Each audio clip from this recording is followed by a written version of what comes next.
Hello dear students, मैं हूं आपके बिट्टू सर। आप देख रहे हैं यूट्यूब चैनल भारतीय भवन। और इस यूट्यूब चैनल भारतीय भवन में आज हम आपको इस वीडियो में बताने वाले हैं क्लास 9th का भारतीय भवन मैथ, जिसमें कि चैप्टर का नाम है दो चर वाले रैखिक समीकरण। और इस दो चर वाले रैखिक समीकरण में जो है पहला नंबर क्वेश्चन देखेंगे और प्रश्नावली जो है 5 का ए है और इसका पहला नंबर क्वेश्चन देखेंगे। और जल्दी देख लीजिए कि पहला नंबर क्वेश्चन में क्या कह रहा है। तो आप अपना बुक निकाल लीजिए और बुक में जो है देखिए कि पहला नंबर क्वेश्चन में एक खाली स्थानों को भरें। क्या है? खाली स्थानों को भरें, जिसमें कि पहला का ए नंबर क्वेश्चन में है क्या चीज कि एक चर वाले रैखिक समीकरण का एक खाली स्थान हल होता है। मतलब ये कि बताया जा रहा है, आपका क्वेश्चन बता रहा है कि एक चर वाले रैखिक समीकरण का जो एक हल होता है वो क्या होता है। तो इसका आंसर होता है अद्वितीय हल होता है। क्या होता है? अद्वितीय हल होता है। मतलब कि पहला का जो है आपका ए नंबर का जो आंसर होगा वो अद्वितीय होगा। क्या होगा? अद्वितीय होगा। ठीक है। उसके बाद जो है बी नंबर का हम देख लेते हैं। बी नंबर में आपका क्या कह रहा है वो आप देख लीजिए। कह रहा है दो चर वाले एक रैखिक समीकरण के हलों की संख्या खाली स्थान होती है। तो क्या होती है? इसका आंसर होता है परिमिति होती है। क्या होता है? परिमिति होती है। तो इसका आंसर आप लिख लीजिए यहाँ पे परिमिति।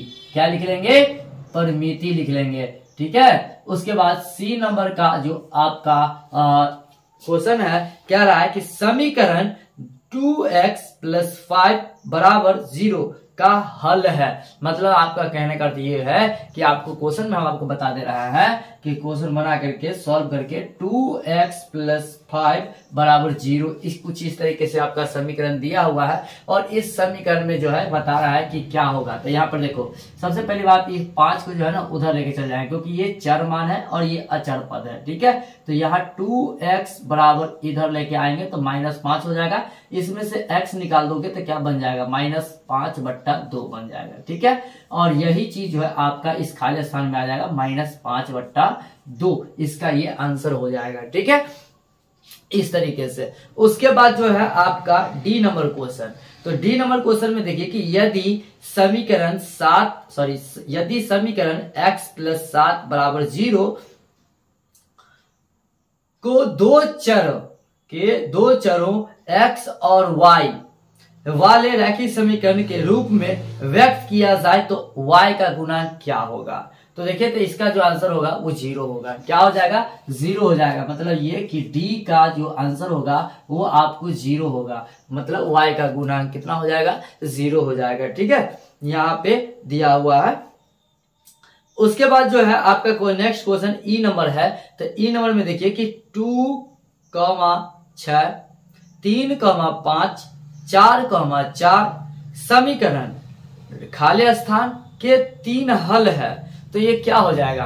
तो इसका जो है ना क्या होगा कि x, मतलब सबसे पहली बात आप देख लो कि आपका जो है ई नंबर यहाँ पर देख लो। ई नंबर में जो है ना आपका क्या सब दिया हुआ है? 2,6 और फिर दिया हुआ है 3,5 और फिर दिया हुआ है 4,4। मतलब ये आपका 1, 2, 3 हल बना करके दिया हुआ है ऑलरेडी पहले से। ठीक है। तो इसमें कह रहा है कि समीकरण के 3 हल हैं। तो क्या होगा इसका? तो सबसे पहले देखो, ये जो है ना आपका x है और ये जो है ना आपका y है। सिर्फ इसमें ये x है, ये y है, ये x है और ये y है। ठीक है। तो ये जो है हमारा कहने का अर्थ ये है कि हमारा जो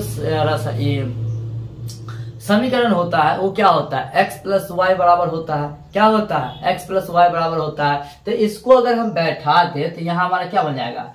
x + y बराबर क्या हो जाएगा? 8 नहीं हो जाएगा, क्योंकि यहाँ पर देख लो ये दोनों को जो ऐड करो, क्योंकि यहाँ x और y मतलब हमको पता है कि ये x है और ये y है। तो ये दोनों को ऐड करेंगे तो क्या होगा? 8 नहीं होगा। मतलब 8 इसमें भी होगा, 8 इसमें भी होगा, 8 इसमें भी होगा। सभी तीनों हल का जो है वैल्यू क्या होता है? जुड़ करके 8 होता है। ठीक है। तो इसीलिए हम यहाँ पे इसका वैल्यू मतलब आंसर हम इस तरीके से ले सकते हैं कि x + y बराबर क्या हो जाता है? 8 हो जाता है। क्या हो जाता है?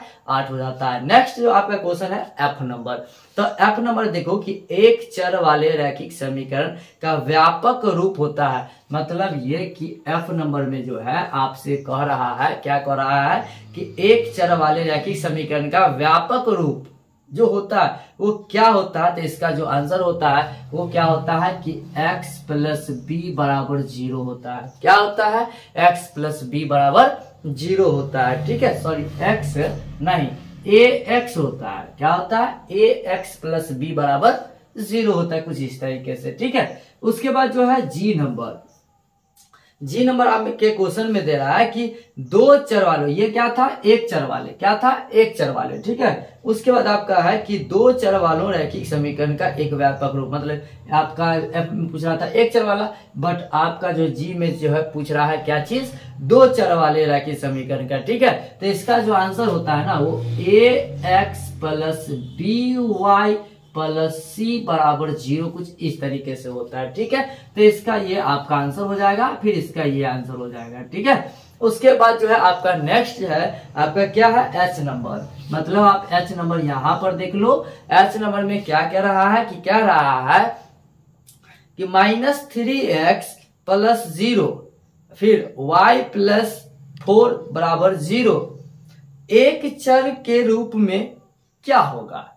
एक चर के रूप में क्या होगा? तो इसका आंसर हो जाएगा 4 - 3x बराबर 0। इसका ये आंसर हो जाएगा। ठीक है, उसके बाद आई नंबर, क्या चीज? आई नंबर। तो आई में क्या कर रहा है कि क्या x माइनस वाई बराबर 4, x माइनस वाई बराबर 4 का एक हल 6,2 है। तो इसका क्या होगा? आगे खाली स्थान दिया हुआ है। ठीक है, x माइनस वाई बराबर 4 है तो 6y, इसका क्या होगा? ये हल होगा। मतलब हमसे पूछ रहा है कि क्या चीज? क्वेश्चन में है x माइनस वाई बराबर 4, ये कुछ इस तरीके से दिया हुआ है और इसका आंसर मतलब कि हल जो बना करके दिए हुआ है क्या चीज? ये 6 और 2। तो इससे पूछा है कि इसका जो है ये हल बना के दिया, ये सही है? तो हाँ, ये सही है। अब कहोगे कैसे सही है? तो यहाँ पर देखो, हमको यहाँ पे आपको अच्छी तरीके से पता है ये x है और y है, उस तरीके से ये आपका क्या है? x है और ये क्या है आपका? y है। क्या है? x है और y है। ठीक है, तो उस तरीके से यहाँ पर अगर इसका वैल्यू अगर आप दे देते हो, मतलब 6 माइनस वाई 2 बराबर 4, तो अब यहाँ देख लो घटाने के बाद जो 4 बराबर 4 संतुष्ट हो रहा है ना? मतलब संतुष्ट, मतलब जो बना के ये जो हल निकाल के आपने दिया ये तो सही है कि ना? तो कुछ इस तरीके से इसका आंसर आप हाँ कर सकते हो कि इसका हल जो है 6 और 2 है। ओके, उसके बाद जो है आपका आई के बाद जे नंबर जो है आप यहां पर देख लो कि जे नंबर में आपसे क्या कह रहा है? y बराबर 3x प्लस 5, आपका क्या दिया हुआ है? y बराबर 3x प्लस 5। इससे पूछ रहा है के हल है, के खाली स्थान हल है, मतलब इसके पूछ रहा है कि इसके हल कितना होगा? y बराबर 3x प्लस 5 दिया हुआ है, इसका हल क्या होगा? ठीक है, कितना होगा? तो सबसे पहली बात ये कि इसका जो है हल करने के लिए जो है आपको क्या करना पड़ेगा? किसी एक का मान आपको लेना पड़ेगा, यानी मानना पड़ेगा। क्या करना पड़ेगा? मानना पड़ेगा किसी एक का मान, या तो x का मान मानिए या फिर y का मान मानिए। अगर y मानते हैं तो x का मान निकल के आएगा, अगर x का मान मानते हैं तो y का मान निकल के आएगा। ठीक है, तो यहाँ पे y बराबर पहले से ऑलरेडी दिया हुआ है, तो हम क्या कर लेंगे? x का मान मान लेंगे। क्या चीज? x का। तो हम यहाँ पे हम मान लिख लेते हैं, क्या चीज? की माना कि x बराबर 1 2 3 4 डॉट डॉट डॉट डॉट, आगे और भी ले सकते हैं। और ये कोई जरूरी नहीं है कि हम 1 से लिए हैं तो आप भी 1 से ले सकते हो, आपकी इच्छा है। आप 0 से ले लो, मतलब x का मान जो है आप 0 रख लो, 1 रख लो, 2 रख लो, 3 रख लो, 10 रख लो, 5 रख लो। ठीक है, मतलब जहां तक हो सके। उसके बाद यहाँ पर देख लो क्या चीज? तो यहाँ x का वैल्यू माने हैं, तो मतलब यहाँ y बराबर 3 गुना x का मान 1 रखेंगे प्लस 5। उसके बाद y बराबर क्या हो जाएगा? 3 ही का 3 प्लस 5, फिर y बराबर क्या हो जाएगा? 5 3 8, कुछ इस तरीके से होगा। फिर अगर आप क्या करोगे कि y बराबर 3 गुना x का मान अगर 2 रखते हो तो प्लस ये 5, फिर y बराबर क्या हो जाएगा?